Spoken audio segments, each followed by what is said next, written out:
ప్రభునందు ప్రియమైన దేవుని బిడ్డలారా, ఈ ఉదయకాల సమయంలో దేవుని అనుదిన వాగ్దాన ఈ పరిచర్య ద్వారా మరి ఒకసారి మిమ్మల్ని కలుసుకోవడానికి దేవుడు నాకు అనుగ్రహించిన ఈ భాగ్యాన్ని బట్టి మొదటిగా దేవాది దేవునికి ఎంతగానో కృతజ్ఞతాస్తుతులు చెల్లించినాను. మరి ముఖ్యంగా ఈ అనుదిన వాగ్దాన ఈ పరిచర్యను వీక్షిస్తున్న ఆత్మీయులకు మీ అందరికీ ప్రభువైన యేసుక్రీస్తు నామములో శుభావందనాలు తెలియజేస్తున్నానండి. దేవునికి స్తోత్రం. హల్లెలూయా హల్లెలూయా. ప్రియమైన దేవుని బిడ్డలారా, ఈ ఉదయకాల సమయంలో దేవుడు మీకు ఇచ్చిన వాగ్దాన వాక్య భాగము అపోస్తలులైన పౌలు గారు యూదా క్రైస్తవులకు రాసిన ఎబ్రీలకు రాసిన పత్రిక 13వ అధ్యాయము 5వ వచనమైనది. ఆ వాగ్దాన వాక్య భాగాన్ని మీ కొరకు నేను చదువుచున్నాను. ప్రార్థనాపూర్వకంగా ఆలకించవలసిందిగా ప్రభువైన యేసుక్రీస్తు నామములో అందరినీ కోరుచున్నానండి. అపోస్తలులైన పౌలు గారు యూదా క్రైస్తవులకు రాసిన ఎబ్రీలకు రాసిన పత్రిక 13వ అధ్యాయము 5వ వచనంలో ఈ విధంగా రాయబడి ఉన్నది. ధనాపేక్ష లేని వారై మీకు కలిగిన వాటితో తృప్తి పొంది ఉండుడి. నిన్ను ఏ మాత్రమును విడువను, నిన్ను ఎన్నడను ఎడబాయనని ఆయనయే చెప్పాను కదా. దేవునికి స్తోత్రం. హల్లెలూయా హల్లెలూయా. ఈ వాగ్దానపు మాటని ఆనాడు అపోస్తలులైన పౌలు గారు దేవుడు యెహోషువ అంటే ఇశ్రాయేలీయుల రెండవ నాయకుడైన యెహోషువకి ఇచ్చిన వాగ్దానాన్ని మరలా ఇక్కడ జ్ఞాపకం చేస్తూ యూదా క్రైస్తవులను బలపరుస్తూ చెప్పిన వాగ్దానపు మాటగా ఎబ్రీయులకు రాసిన పత్రిక 13వ అధ్యాయం 5వ వచనంలో రాయబడిన వాక్య భాగాన్ని మనం చూడగలం. అంటే ప్రియమైన దేవుని బిడ్డలారా, అపోస్తలులైన పౌలు గారు మరలా వీరికి జ్ఞాపకం చేస్తూ ఉన్నారు. ఎవరికంటే యూదా క్రైస్తవులకు దేవుడు ఇశ్రాయేలీయుల రెండవ నాయకుడైన యెహోషువకి ఇచ్చిన వాగ్దానం నిజమే. యెహోషువ గ్రంథం 1వ అధ్యాయం 6వ వచనంలో మనం చూస్తుంటాం, నిన్ను విడువను, నిన్ను ఎడబాయను, నిబ్బరము కలిగి ధైర్యముగా ఉండి మనకు కనబడుతుంది.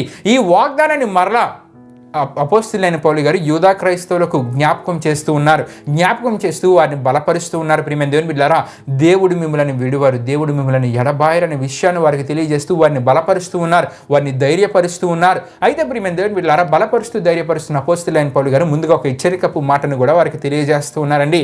హెచ్చరికపు మాట ఏమిటంటే, ధనాపేక్ష లేని వారై మీకు కలిగిన వాటితో తృప్తి పొంది ఉండడని అపోస్తలులైన పౌలు గారు అంటూ ఉన్నారు. ధనాపేక్ష అనేది మనుషుల్లో ఉండకూడదు. ప్రియమైన దేవుని బిడ్డలారా, ఎందుకు ధనాపేక్ష ఉండకూడదని అపోస్తలులైన పౌలు గారు అంటూ ఉన్నారంటే, తిమోతికి రాసిన మొదటి పత్రిక 6వ అధ్యాయం 9-10 వచనాల్లో కూడా ఈ ధనాపేక్ష గురించి అపోస్తలులైన పౌలు గారు చెప్తూ ఉంటారు.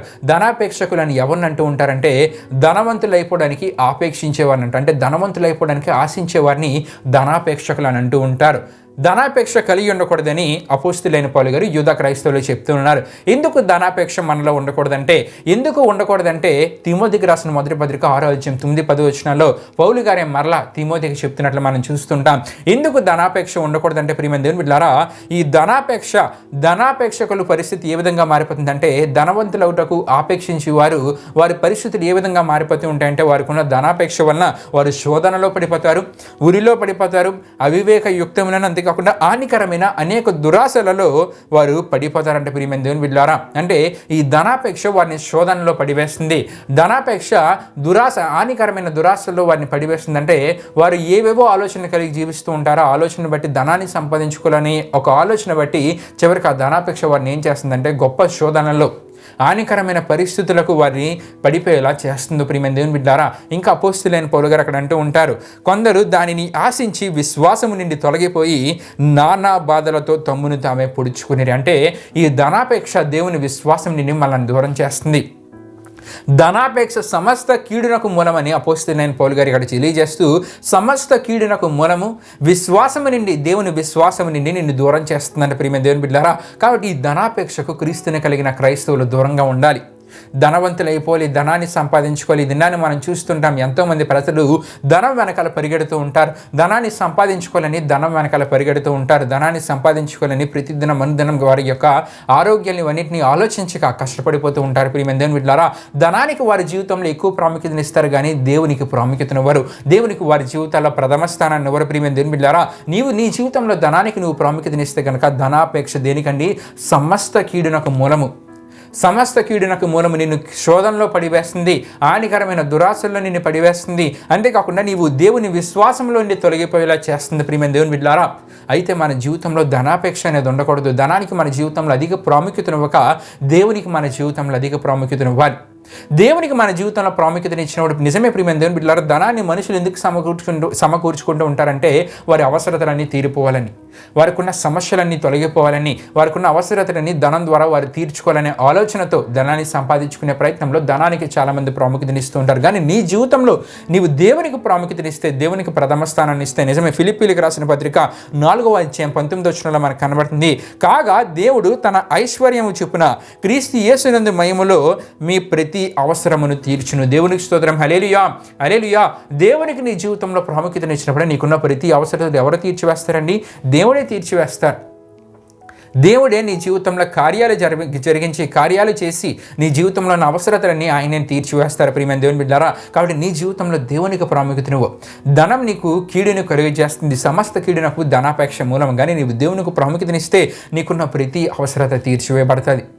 అంతేకాకుండా ప్రియమైన దేవుని బిడ్డలారా, ఇంకా మత్తయి సువార్త 6వ అధ్యాయం 25 నుండి 34 వరకు రాయబడిన వాక్య వచనాలు మనం చదువుతున్నప్పుడు ఇంకా అనేక గొప్ప విషయాలు అక్కడ మనకు కనబడుతూ ఉంటాయి. ప్రియమైన దేవుని బిడ్డలారా, ఆహారము కంటే ప్రాణము, వస్త్రము కంటే దేహము ప్రాముఖ్యమనే విషయం అక్కడ మనకు కనబడుతుంది ప్రియమైన దేవుని బిడ్డలారా. ఎందుకంటే ఈ విషయం ఇక్కడ తెలియజేయడానికి గల కారణం ఏంటంటే, ఆహారం కొరకు ధనాన్ని సంపాదించుకుంటూ ఉంటారు, వస్త్రాలు, శ్రేష్టమైన వస్త్రాలు కొనుక్కోవడానికి ధనాన్ని పోగు చేసుకుంటూ ఉంటారు ఈ దినాన్ని మనుషులు చాలామంది. కానీ వీటికి మీ జీవితంలో ప్రాముఖ్యతనిస్తున్నారే, ధనానికి మీ జీవితంలో ఎక్కువ ప్రాముఖ్యతనిస్తున్నారే. కానీ మీరు ఆహారం కంటే మీకు ఇచ్చిన ప్రాణము, దేవుడు మీకు ప్రాణాన్ని ఇచ్చారు కదా, దేవుడు గొప్పవాడు. అంటే మీరు ఆహారాన్ని ధనంతో కొనుక్కుంటూ ఉంటారు, కానీ ఈ ధనం కన్నా ఏది ప్రాముఖ్యమైనది? మీకు ప్రాణం ఇచ్చిన దేవుడు అతి ప్రాముఖ్యమైన వాడు. మీకు ప్రాణం ఇచ్చిన దేవునికి మీరు ప్రథమ స్థానాన్ని ఇవ్వాలని అక్కడ తెలియజేయబడుతుంది. అంతేకాకుండా వస్త్రము కంటే దేహము, నీకు దేహమును, నీకు శరీరమును ఇచ్చిన వాడు కూడా ఆయనే. కాబట్టి నీ జీవితంలో ధనానికి నువ్వు ఎక్కువ ప్రాముఖ్యతనివ్వక దేవునికి ప్రాముఖ్యతని ఇచ్చినప్పుడు ప్రియమైన దేవుని బిడ్డలారా, ఆ దేవునికి ప్రాముఖ్యతనిచ్చి ఆయన రాజ్యాన్ని, నీతిని మీరు వెదకగలిగితే మీకున్న ప్రతి అవసరతను ఆయనే తీర్చివేస్తారు. అన్నీ మీకు అనుగ్రహించబడితే కావాల్సిన ప్రతి దాన్ని ఆయన మీ జీవితాల్లో సమకూర్చి దయచేస్తారు. దేవునికి స్తోత్రం. హల్లెలూయా, హల్లెలూయా. కాబట్టి ప్రియమైన దేవుని బిడ్డలారా, ధనాపేక్ష, ధనాన్ని సంపాదించుకోవాలనే ఆలోచన, ధనానికి జీవితంలో ప్రథమ స్థానాన్ని ప్రాముఖ్యతనిచ్చే జీవితానికి మనం స్వస్తి చెప్పి ఆ జీవితానికి మనం దూరంగా వచ్చి మనం ఎవరికి ప్రాముఖ్యతనివ్వాలండి? దేవునికి ప్రాముఖ్యతనివ్వాలి. దేవునికి ప్రాముఖ్యతనిచ్చినప్పుడు ప్రియమైన దేవుని బిడ్డలారా, ఆయన మనతో ఉంటారు. దేవునికి మన జీవితంలో ప్రథమ స్థానాన్ని ఇచ్చినప్పుడు దేవుడే మనతో ఉంటారు. దేవుడే మనతో ఉన్నప్పుడు ప్రియమైన దేవుని బిడ్డలారా, మన అవసరతలన్నీ తీర్చివేయబడతాయి. ఫిలిప్పీలకు రాసిన పత్రికలో మనం చూసాం కదండి, మన అవసరతలన్నీ దేవుని ద్వారా తీర్చివేయబడతాయి. అంతేకాకుండా మనము మన జీవితంలో తృప్తిగా ఎలా జీవించాలో నేర్చుకోగలం. నిజమే, ధనం గురించి పరిగెట్టేవారు తృప్తిగా జీవించారు, ఇంకా కావాలి, ఇంకా కావాలి, ఇంకా సంపాదించుకోవాలన్న ఆలోచనలోనే ఉంటారు, కానీ వారిలో సంతృప్తి అనేది ఉండదు. కానీ నీవు దేవునికి ప్రాముఖ్యతని, ప్రథమ స్థానాన్ని ఇచ్చినప్పుడు నీ జీవితంలో ఉన్న అవసరతలన్నీ తీర్చివేసి నీకు కావాల్సిన ప్రతిదాన్ని దేవుడే సమకూర్చి సమృద్ధిని నీ జీవితంలో దేవుడు దయచేసి సంతృప్తికరమైన జీవితాన్ని అనుభవించే పరిస్థితి నీ జీవితంలో దేవుడు కలుగు చేస్తారు. దేవునికి స్తోత్రం. హల్లెలూయా, హల్లెలూయా. కాబట్టి ధనాపేక్షకు మనం దూరంగా ఉండాలి ప్రియమైన దేవుని బిడ్డలారా. అయితే అపోస్తలుడైన పౌలు గారు అంటూ ఉన్నారు, ధనాపేక్ష లేని వారే మీకు కలిగిన వాటితో తృప్తి పొంది ఉండడి అంటూ ఏమంటూ ఉన్నారంటే, నిన్ను ఏమాత్రమును విడువను, నిన్ను ఎన్నడను ఎడబాయనని దేవుడే చెప్పారు కదని అపోస్తలుడైన పౌలు గారు యూదా క్రైస్తవులకు అక్కడ మరలా జ్ఞాపకం చేస్తూ ఆయన బలపరుస్తూ ఉన్నారు. రెండు విషయాలు ఇక్కడ మనకు కనబడుతున్నాయి. నిన్ను ఏమాత్రమును విడువను, నిన్ను ఎన్నడను ఎడబాయను. నిజమే ప్రియమైన దేవుని బిడ్డలారా, మనుషులు నిరంతరం మనతో ఉండరు. మనుషులు నిరంతరం మనతో ఉంటారని మనం అనుకుంటూ ఉంటాం. ఈ మనిషి నాతో పాటు నిరంతరం ఉంటాడు, నాకు కావాల్సిన ప్రతి అవసరతలో తోడుగా ఉంటాడు, నాకు ఏదైనా సమస్య వస్తే నన్ను ఆదరిస్తారనే ఆలోచన చాలామంది మనుషులు కలిగి ఉంటారు. కానీ మనిషి నిరంతరం నీతో ఉండడు. ఈ దినాన్ని నీకు సహాయం చేసే మనిషే రేపు నీ గురించి చెడ్డగా ప్రచారం చేస్తాడు. ఈ దినాన్ని నీకు తోడుగా ఉన్న మనిషి తర్వాత దినాన్ని విడిచిపెడతాడంటే మనిషి నిరంతరం ఉండేవాడు కాడు, మనిషి శాశ్వత నీతో ఉండేవాడు కాడు. కానీ దేవుడు అంటూ ఉన్నారు, నీ జీవితంలో ఎటువంటి పరిస్థితులు నీకు ఎదురైనా సరే నిన్ను మాత్రమును నేను విడువను, ఎన్నడను ఎడబాయనని. దేవునికి స్తోత్రం. హల్లెలూయా, హల్లెలూయా. ఆయన నిన్ను విడువని దేవుడు. ప్రియమైన దేవుని బిడ్డలారా, దేవుడు మిమ్మల్ని ఎడబాయరు. ప్రియమైన దేవుని బిడ్డలారా, దేవుడు నిత్యము మీతో ఉండే దేవుడు. నిత్యము మీతో ఉన్నప్పుడు ప్రియమైన దేవుని బిడ్డలారా, అన్నీ మనతో ఉంటాయి. ఆయన మనతో ఉన్నప్పుడు ఆయన మనకు కావాల్సిన ప్రతిదాన్ని మనకు దయచేస్తారు, మన అవసరతలను తీర్చివేస్తారు. అన్నీ మనకి దేవుని ద్వారా అనుగ్రహించబడతాయి. దేవునికి స్తోత్రం. హల్లెలూయా, హల్లెలూయా. కాబట్టి ప్రియమైన దేవుని బిడ్డలారా, ధనానికి మన జీవితంలో ప్రాముఖ్యతనివ్వక ధనాపేక్ష కలిగిన జీవితాన్ని మనం కలిగి ఉండగా దేవునికి ప్రథమ స్థానాన్ని ఇద్దాం. దేవునికి మన జీవితంలో ప్రాముఖ్యతనిద్దాం. దేవుని రాజ్యాన్ని, నీతిని మనం వెదిగినప్పుడు ప్రియమైన దేవుని బిడ్డలారా, సంతృప్తిగా జీవించే జీవితాన్ని దేవుని ద్వారా పొందుకోగలం. అంతేకాకుండా ఆయన తోడుని, అంటే ఎన్నడూ విడివని, ఏమాత్రమును విడివని, ఎన్నడను ఎడబాయని ఆయన తోడును మన జీవితంలో మనం కలిగి మన జీవితంలో మనం ముందుకు వెళ్ళగలం. ఎప్పుడైతే ఎన్నడను ఏ మాత్రమును విడువని ఎన్నడును ఎడబాయని ఆయన తోడు మనతో పాటు ఉంటుందో ప్రియమైన దేవుని బిడ్డలారా. అవసరతలన్నీ తీర్చివేయబడతాయి. అంతేకాకుండా ప్రియమైన దేవుని బిడ్డలారా, మనకు కావాల్సినవన్నీ ఆయన ద్వారా మనకు అనుగ్రహింపబడతాయి. దేవునికి స్తోత్రం. హల్లెలూయా, హల్లెలూయా. కాబట్టి ధనానికి మన జీవితంలో చోటేక దేవుడు కోరే ఆత్మీయతని కలిగి ఈ వాగ్దాన ఆశీర్వాదాన్ని మన జీవితంలో మనం పొందుకుందాం. దేవుడి పరిశుద్ధ వాగ్దానాన్ని మన వెనుకల్లో దీవించునుగాక. ఆమేన్. ప్రియమైన దేవుని బిడ్డలారా, ఈ వాగ్దాన కార్యక్రమాన్ని ప్రార్థన మనం ముగించుకుందాం. అందరూ కళ్ళు మూసుకొని తల ఉంచుకొని ప్రార్థనలో నాశపడి ఏకీవించవలసిందిగా ప్రభువైన యేసుక్రీస్తు నామమున అందరినీ కోరుచున్నానండి. ప్రార్థన చేసుకుందాం.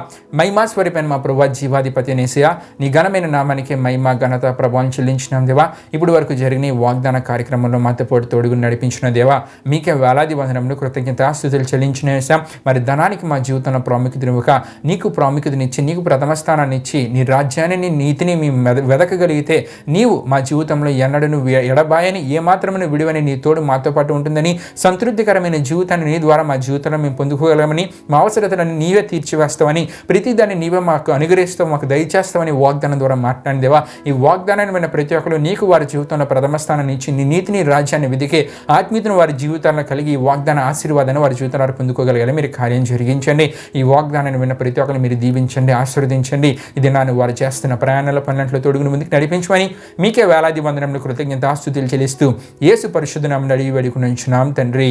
ఆమేన్. యేసు రక్తమే జయం, ప్రవేశ రక్తమే జయం, ప్రవేశ రక్తం సంపూర్ణమైన విజయం. అపవాది క్రియలకు అనంత నాశనం కలుగునుగాక. ఆమేన్.